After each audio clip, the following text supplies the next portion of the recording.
دا دی تازه پاکستان طالبانو ته داسې پیسې چاپ کوي چې د عمران خان عکس پکې وي. دا چې څنګه او ولې ښه راغلاست. دغه ویډیو تر پایه وګورئ نو خبر به شئ. ویل کېږي چې پاکستان طالبانو ته 90 افغانۍ چاپوي.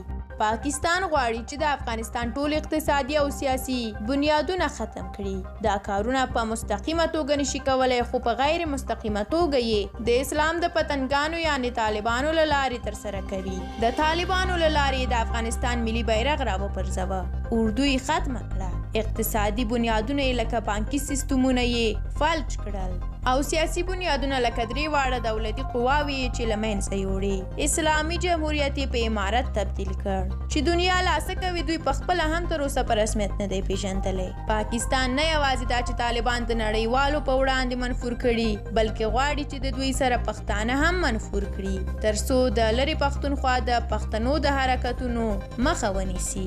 د پاکستان صدر اعظم عمران خان په ډېر سپین سترګۍ سره وایي چې طالبان د پښتنو استازولۍ کوي او دا یو نشنالیستي حرکت دی.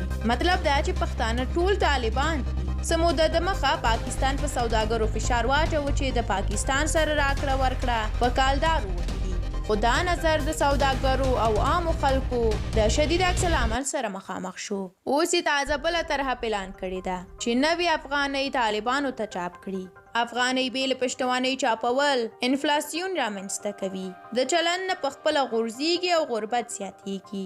زه د طالبانو نه امید نه لرم ځکه دا د افغانستان د بربادۍ پروژه ده، خو په ولس مو زړه درد کوي چې د جدي اقتصادي ستونزو سره به مخامخ شي. که طالبان د پاکستان دا طرحه ومني نو دا به یوه بله لویه فاجعه د افغانستان او افغانانو سره وي. درنو لیدونکو مننه چې د ویډیو تر پایه را سره پاتې وئ. دا چې پاکستان غواړي نوي ډول افغانۍ چاپ کړي افغانستان ته، په دې اړه خپل نظریات را سره کولی شئ د کومنټ په برخه کې شریک کړئ او که مو ویډیو هم خوښه شوي وي نو لایک یې کړئ. تر بیا زموږ له یوټیوب چینل سره پاتې شئ.